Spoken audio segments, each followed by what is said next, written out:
All right. right, Welcome to the man. Domestic Draft Podcast. I'm Evan Bierman here with Dan Sloak after a week off. Dan, you were back in the Chicagoland area last week doing a little bit of travel. That's why we took the week off, but it was great to see you. You got to stop by my place and get to Yep. hang out for a little bit. So it's always good to see you, but see that you're back in San Diego now. How was your trip? Yeah, it's always good going back and seeing family. It was nice to see you and your new daughter as well, and spend time with y'all. So it was good. It was quick. They're always quick, but glad to be back in San Diego, and glad to be back talking to you, and so we can talk some beer and some sports. Yeah. And you got a San Diego brewery this week as well? Yeah, and it's actually one of the first breweries we had on. I think it might have been Wild Ales in Ocean Beach, but this might have been the second one. It's Epic Brewing here in San Diego, and we had one of their co-founders on, Clayton LeBlanc, and we'll probably repost the episode once this one airs as well. And they kind of blew up. There's this incubator here that has a lot of breweries that has housed them, and they kind of have gone on to be super successful. June Shine has been in there. I know this past year Goal is in there, and they have won new brewery of the year here in San Diego, and they'll probably continue to expand. But yeah, Epic was revamped in 2016. The owner Stephanie Epic and Todd Warsaw kind of revived it. It was a brewery in the 1800s in Brooklyn, and they was within their family history, and they kind of revived it and took Clayton and another brewer from Ballast Point to head the operations, and kind of opened in 2016 and vastly started to expand and had a bunch of tap rooms. But there was some news last year that they were closing some of their tap rooms. I believe it's a husband and wife with Stephanie and Todd. Todd unfortunately had some health issues and he had to take a step back, and Stephanie accepted a job at Qdoba headquarters for marketing. So a venture capitalist kind of company took over, but they're also still doing all right. So they're expanding as well. They got a new tap room that's opening up next to Petco Park where the Padres play. So although the owners originally are taking a step back, I believe Clayton is still there heading the beer. So they're still pumping out good beer. I'm drinking their 1045 the Denver, which is a super popular beer out here. It's in most liquor stores. It's 7% alcohol. It's got a 3.8 untapped. It's just a really good IPA. It's won some awards here as well. They got the 2020 gold medal Euro Beer Star on their can.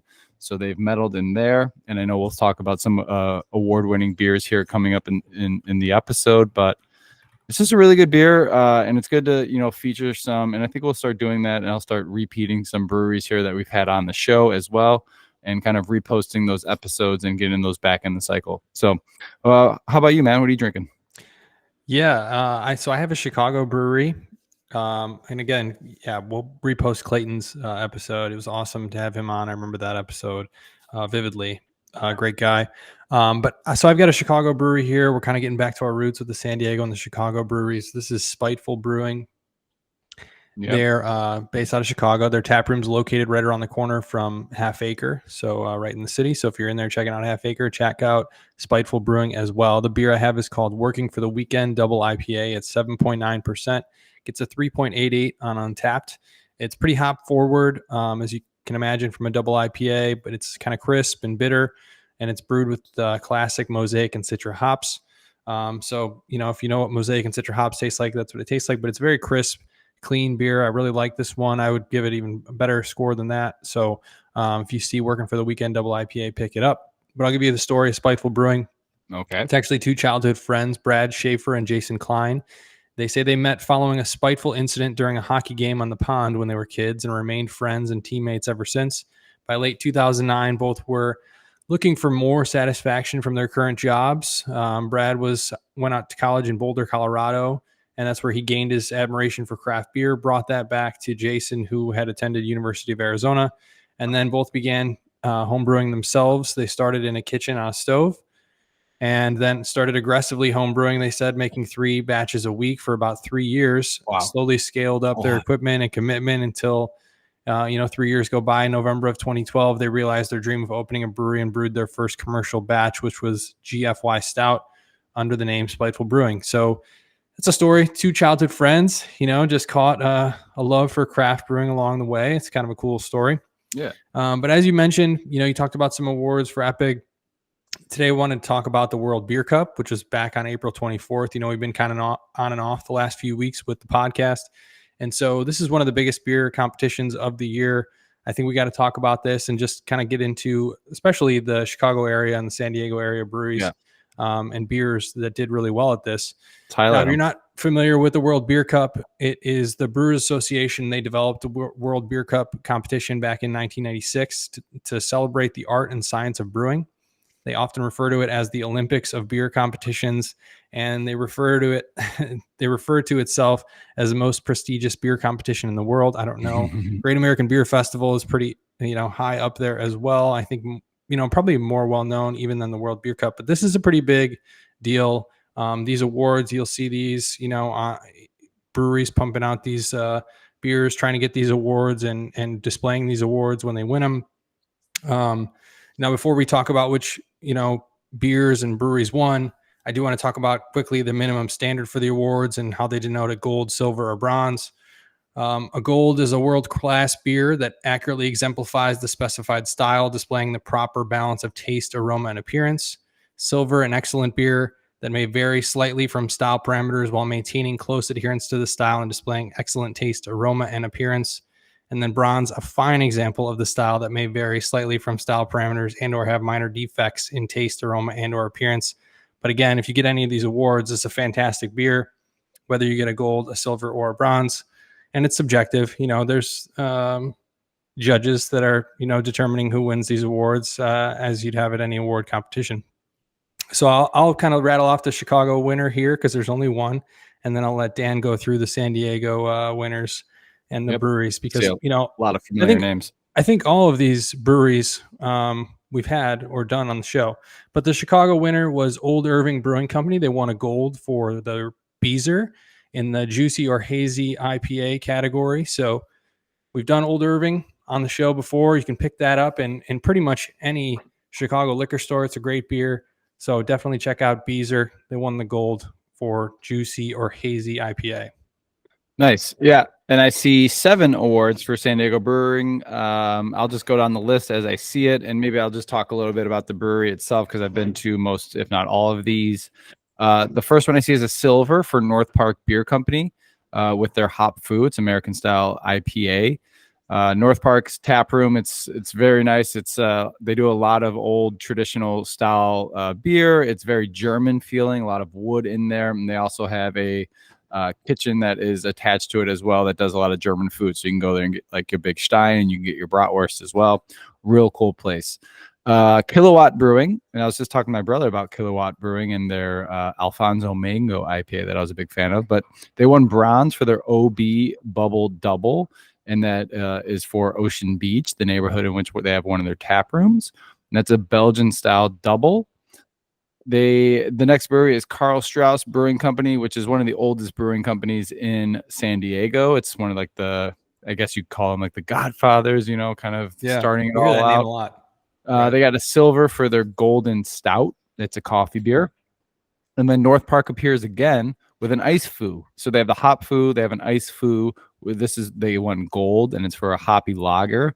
And I do think as well that North Park Beer Company has done collaborations with, I think it's Hop Butcher, a Chicago brewery as well. So they do collaborations. So it's cool to see that these two cities are collaborating. Fall Brewing is very close to where I live. They're over there on 30th near North Park and kind of University Heights. They won a bronze for their Tora, which is an international lager. Pizza Port is another massive brewery here that almost everybody knows. The name speaks for itself. They do pizza. They do beer. They won gold for Junk in the Trunk Dunkel, South German style Dunkelweizen. And then the last one, the 7th one here that is medaled is Abnormal Beer Company, which I've yet to go to and visit any of their tap rooms, but I've drank their beer. They got a bronze for Eddie's Redux. It's a West Coast IPA. And that rounds out the award season for the World Beer Cup, with San Diego medaling 7 times and Chicago medaling only once. But I'd like to kind of maybe come back in an episode and look at the Great American Beer Festival and see how that shakes out. Yeah, definitely. We'll definitely check in on that. Speaking of checking in, let's check in on the Chicago Bears before we talk some Cubs. I know we want to talk some Cubs. It's been a little while, but there's a little bit of Chicago Bears news the last couple of Always. days here. And it's, of course, Chicago, you're talking football. You can't get off the quarterback conversation. Now people are coming back asking questions to the coaches, about how the dynamic was when Justin Fields was in the locker room, when, he was working with Foles and Dalton, and what happened there, and why do you think it didn't work out? And there's this story that came out, I think it was today, that Nick Foles and Andy Dalton were trying to help Justin Fields in some of these quarterback meetings, and he was just kind of staring off, uninterested, didn't really show, any interest in learning from these two vets who've been around the game for a while. And so I think throwing a little shade Justin's way, what did you think about that story today when you read that? I think it's the offseason of the NFL, and these stories have probably been well talked about and known behind closed doors, and now it's time to actually publish them and put them to the public so they can continue, being the focus of the NFL offseason, which, I mean, Chicago is doing a great job. Maybe if they get Hard Knocks as well, it's like going to continue that spotlight.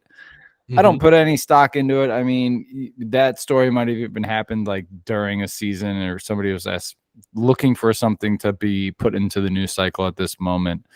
It's a no story for me. I know we were talking about it in some of our group chats earlier. And it's like, see, he was never the guy. It just solidifies how people thought about the situation. But it's a no story for me. I hope him all the best in Pittsburgh. And, I'm really excited for Caleb Williams. I'm excited to see kind of those news stories start coming about of how he's, adopting the new offense. And, we keep seeing some videos of him leaking out with the vets already throwing some routes. Yeah. He looked really good in the rookie mini camp. Some of those highlights have been posted.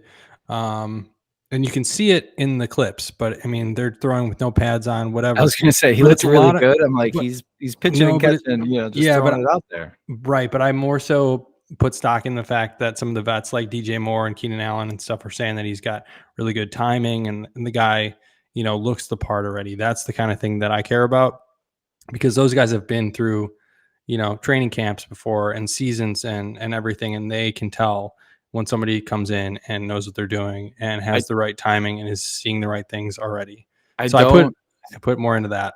Yeah, but I don't want to build this narrative that he's like this messiah and he's here to like save football in Chicago and win like 10 Super Bowls in a row. But he has to be.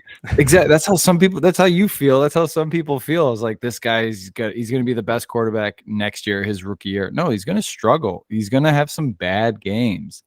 And I'm just concerned of, the volatile Chicago media and sports fans that are just going to give up on him after like maybe 2-3 bad weeks, and start looking elsewhere and start, how about Bajent? Put him in. We saw what he can do. He could distribute the ball. Like, yeah, I just want to be cautiously optimistic and just pump the brakes a little bit with all these, we're past that point, Dan. The anticipation, the timing. I just wish we were a small market team, so like the spotlight wasn't on the Bears and we could just develop and work on the actual game and the position and learning the role.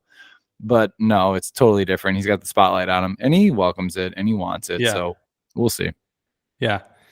I don't know. I'm super pumped about it. I'm going to give him the benefit of the doubt for sure, but I'm expecting him to come in and show glimpses. It's just an abusive relationship. We've been hurt too many times as Bears fans that at the quarterback position that like we don't know what to expect if and when we actually have a franchise quarterback. Like I don't know how to feel. I don't know how to feel about it. Maybe that's what's going on with me right now. Yeah, like, you're just expecting disappointment. And, I'm putting a card up. I'm preparing myself already not to get hurt. Yeah. All right. Let's change the subject over to the Cubs here. A little bit of Cubs news. Yeah. Team that's actually playing, and they're playing pretty well. They're 24-19. They're in second place. Brewers are ahead of them at 25-17. And then you got the Pirates in third at 19-24. So there's a little bit of a gap. It's really them and the Brewers right now. A lot of season left. Which is interesting, right? Yeah. I thought people thought the Reds would be top of the division. Yeah, and they were playing well for a little bit, but they've since tailed off. And the Pirates, Pirates just called up Paul Skeens. We'll see how much that impacts, where they go. Obviously, could be one of the best pitchers in baseball if he see how much he sticks around and what kind of innings limits they put on him. But I don't expect the Pirates to be contenders this year. I think it's going to be the Brewers and the Cubs. I think this is what it's going to be the rest of the season. And the Cubs made a move. I think this was good on Jed to make a move and get a reliever in Yeah. here. Right-hander Tyson Miller from Seattle. They traded infielder Jake Slaughter, who has been hitting well in AAA, 297 with 5 homers, but he's already 27. I don't think he's ever been up in the majors. There's really no spot for him anyways. So he was just somebody the Cubs could afford to get rid of. Miller's interesting because he's been pitching well so far this year, which I think is, what's most important for any reliever is how they're doing right now and not how they've done in the past, because his prior ERAs and his career ERA is not great. But he was actually drafted by the Cubs back in 2016 in the 4th round and pitched for the Cubs back in 2020 for, a short stint. So he's 28, still, kind of a young arm, but they just need to get other guys in here and shake up this bullpen is how I feel. So I welcome it. He's pitched 1 game, it looks like tonight against Atlanta, through 2 innings, scoreless ball. So that's all you can hope for. What do you think about that move? Yeah, it's necessary, but I just like hitting on what you said. I mean, we're finally playing. Atlanta's a championship team, right? And it's a good measuring stick to see where you're at. And we're getting kind of the doors blown off us, albeit we're a little hurt. But I think it's a huge issue. I think it's an issue for Cubs fans to panic and to demand transactions be made, because this bullpen has fans, and I guarantee you the roster, the players in that clubhouse questioning it. It's been terrible. Not to mince words at all. Like, it's been one of the worst parts of the season is watching leads get absolutely blown away. Adbert Alzolay, I think we were all, at least I kind of was, questioning if he could repeat what he did what he did last year, coming out of nowhere from a failed starter to a closer and kind of just like shutting it down. He's been terrible this year. He's got about a 5 ERA as a closer. He's 4 out of 9 in save opportunities. I don't trust him at all at the back end of the bullpen. Hector Neris as well. Like, that guy's just like a cardiac arrest waiting to happen, trying to close out a game. He walks people way too often. He puts runners on base. And it's like, we don't have arms. Who are we going to put in this bullpen that we trust that can come in? I mean, we got Quas that we called up again. That guy is kind of getting lit up. I know we signed Carl Edwards Jr. He's in the minors. Maybe we give him a shot. Like, we're just recycling arms right now in the bullpen and seeing what sticks. And I think that might be the kind of like the strategy that Council's using right now, is just like shuffling through as many arms. And maybe it's kind of like sending a message to Jed, which he just kind of might have adhered to it and replied with that trade for Miller. Like, I see what you're doing. We got dog shit at the back end of our bullpen. Let's go ahead. Let's trade some of these pieces that aren't going to affect maybe the long outcome of our roster and our farm system. And let's do change of scenery guys, maybe guys that we're familiar with, like Miller, who they've drafted, and put them in the back end of the bullpen. But I got to say, Evan, like, as fun as this season has been, I don't see them going too far if this is the bullpen that we're going forward with. I really don't. As good as our starting pitching has been, starters only go up like 5-6 innings these years. Yeah, it's not a position anymore where the starter can go 8 innings and just hand it off to one guy and shut it down. Well, they don't really have. Yeah, they don't really have those starters that can do that kind of thing either. They don't have. But nobody does that anymore. The guys that have been on the block. You're done. Well, I was watching a game the other day. It was Joe Ryan against Yusei Kikuchi. Really great pitching duel. Both those guys went 8 innings strong. And we just don't have those types of guys that can throw that long. Imanaga's been fantastic. Could he throw 8 innings in a game? Maybe. But anybody else, Steele, he's just coming back. Yeah, you're not going to push that. Yeah, you're not going to push that, right? Assad, I'm not going to see Assad throw 8 innings, right? Assad might throw 6. If you're lucky, he might get you that quality start, might throw 6. But I don't see him going much more than that. And so you're going to have these guys that need to come in, that throw a couple innings and get you to a closer that hopefully can shut it down, which Alzolay has shown he's not capable of doing. There's not a closer on this roster, I don't think. No, I Who don't. do you trust in the ninth in a playoff situation right now with like confidence, like it was in 2016 when you handed off to Chapman? You're like, all right, this guy's going to shut the door. Yeah, you can't. There's nobody on this team right now. You're handing it off to Neris probably and hoping for the best. They need to pick up somebody that can do that. Now Ben Brown's been pretty good. I I'll mean, give him like, that. right, like, do you give up a high prospect? Do you give up a Pete Crow-Armstrong for a prospect and a closer? Because that is, I mean, the Cubs are in second in the division. They're looking to compete. Is this a championship window right now? Are you making that move to get a closer in the season? I mean, I those are don't the think kind I'd of give moves up that I think Crow need to be Armstrong. made. I would. I PCA think is I still would too at this young, I point. think. At Really, this point, I would. you're over him. You think you're I'm ready not to move over on? him. No, I'm not over him, but I think it's an outfielder with speed and defensive minded who's kind of got a bat. I can trade for a high leverage closer that's going to just win you games. And, that is kind of where baseball's at this point. We've lost a lot of games this year because of our bullpen. If we could shore it up with some arms, I mean, maybe look at Seattle. They got Munoz and then they're another closer on their team. They got like two closers. Probably don't want to get rid of them because they're going to be competing, but I don't know. You start tempting some of these teams, maybe some of these teams that are underperforming, and try to get an arm in the bullpen. I really think it's Yeah. time come trade. Obviously, it's early right now, but come trade deadline, we're going to make some moves here to get some of these closers on this roster. I think so. Yeah, I think they're 100%. This is not the only reliever that they're going to go after either. I think you're right, and I feel like you wouldn't see somebody that's on the major league roster traded. I feel like they would trade, somebody down in the farm. We do have one of the strongest farm systems, so I could see You them. don't think Ian Happ would get flipped? I don't know about that. He's been pretty bad, and that was the next thing I was going to mention. Now the bullpen is probably the biggest issue, But Ian but Happ has been terrible. Hap has been bad. I think the hitting overall has maybe it's weighed down by people like Ian Happ, Guy's but it barely just batting his feels weight, I like think. he's hitting 219. He's really having a rough season so far this year. I You mean, know, don't sugarcoat it. He sucks. yeah, He's got a yeah, homer. He's not slugging. He's 219, and the console's trying him out there, like in the 3-hole. Some of these games, and it's like, the heck are we doing? This guy's yeah. not hitting. Third most at bats on the team, not hitting at all. It's a huge problem. Morel's got 9 bombs, which helps out. Did he His play case, tonight? he's I, also hitting 219. I saw So he they're got hurt last night. Did he play tonight? Do you know? I think he was out. Yeah, because I saw like he did a swing last night. I think it was in the 9th inning, and like twisted his ankle or his foot, and like it was just like on his own, didn't get hit or anything. And Oh no, I he know was in there. He was in there tonight against Atlanta. okay, Yeah, good. 0 for And he 3. jammed his knee the other night too. Yeah, Yeah. like some of these moves that get made too, like these retroactively like IL stints, like Dansby and his knee. I feel like Morel's bound to have that happen soon here. Give Yeah, him credit. Dansby's another one. 209. He's not hitting either. I mean, So you got what these stats Bellinger's are saying hitting. too, like Bellinger, they're Seiya. not hitting, but they're 24-19 Yeah, and no right. bullpen. Yeah, because the starting pitching's been pretty good. It's been really good.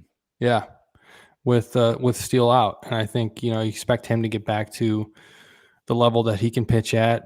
Jameson Tyone's been fantastic. 1.61 ERA over 28 innings. That's Got lit up tonight, amazing. Yeah, Imanaga, 0.96 ERA, 46 innings pitched. He's up there, NL Cy Young candidate at this early stage of the season. Assad's been great, 1.70 on 42 innings. We mentioned him. But you can't keep trotting Kyle Hendricks out there. You just can't do it. Well, we'll see what him. happens when he comes back. He could. I don't know. Do you have any hope that he regains form at all? I don't think so. I think he's cooked. He's dust at this point. Thanks for everything you did, Kyle. But I think maybe you can use him as somebody that can come out of the pen for a couple innings. They used him back in 2016 out of the pen. Maybe you can get him to be somebody that can shift his mindset and be somebody that comes in the 5th, 6th inning to relieve a starter, give you 3 strong innings, something like that. That would be ideal, I think. I just don't think he's got it as a starter anymore. We're pretty optimistic usually on this show with our teams that we follow, albeit the Bulls. But like I'm just sensing a little little letdown with this team. Even though we're second in our division, we're winning more games than we're losing. I think I was like talking to some people. I'm like, every series we go into, it feels like we're guaranteed to win 2 out of 3. Like, might not sweep, but like we're gonna win this series. Not happening with the Atlanta Braves. They're again the gold standard, but I think moves need to be made. And I think, if you reflect back to the 2015, 2016 seasons where we start adding at the deadline instead of, selling, That's where they're at. I think that's where they're at. And I think we need to see some of those moves. And you might see some names that you've been familiar with, maybe some names that you would like to have on this roster. They might be moved. And I think it might not be the fan favorite move. But, if a Christopher Morel can fetch you some arms here, I mean, what do you think? If an Ian Happ can get you some arms, these names that have been on this roster, are you making those moves or are you going to the farm? I don't think there's anybody that's really untouchable to me. I mean, even Cody Bellinger, there's no chance that they would move him, but he's on a 1-year deal. I'm not super tied to anybody in particular. I think they can. I mean, if you're they can move competing though, anybody. you're not trading Bellinger. Exactly. Yeah. So you're looking at like a PCA. You're looking at, some of the pitching arms, of course, there's untouchables there, but I don't think there's anybody that I would be upset that they traded. It's not like that connection like we had post 2016 with all those guys that won the World Series, that it was so hard to see Chris Bryant go. I just don't have that for anybody on the roster. Now I love everybody and they're all playing well. So I'm not, trying to say that I don't like this team, because this is a fantastic team and they're going to do well. And like we said, they're going to be buyers. So I'm just interested to see where they go with it. And how the bullpen is fixed. Yeah. I'm just done. I'm done seeing Alzolay in high leverage. I'm over it. I'm done seeing Quas come out and throw in meaningful innings. And I'm done seeing Richard Lovelady. That guy just gets lit up every time. Those guys, all their ERAs are like above 5. Little's been bad too. Did you mention Big guy though? Big guy though. Yeah. So, I mean, do you put any of that on Craig Counsell's shoulders? Last thing I don't think so. Counsell, how he's been doing so far. What are your because what did we want in the offseason? I think Cubs all wanted to re-sign Bellinger and add arms to the bullpen. So we got Bellinger. Did we add arms? I mean, Hector Neris, he's been getting a lot of opportunity, but we didn't bulk up the bullpen like I thought we needed to if we're going to compete this year. So I think it's on Jed to fix it. Yeah, 100%. I don't really fault Counsell too much. He's done, what he can with what he was given. So, yeah. All right. That's been our show today. Thanks again for joining us. For Dan Slowick, I'm Evan Bierman. You've been listening to the Domestic Draft Podcast. If you're listening on Spotify, don't forget to rate the show. You can find us on Twitter at Domestic Draft, on Instagram at Domestic Draft Podcast. Our website is domesticdraft.com, and you can watch the show on YouTube. Just search up Domestic Draft and drop us a sub. Thanks again for listening. Cheers.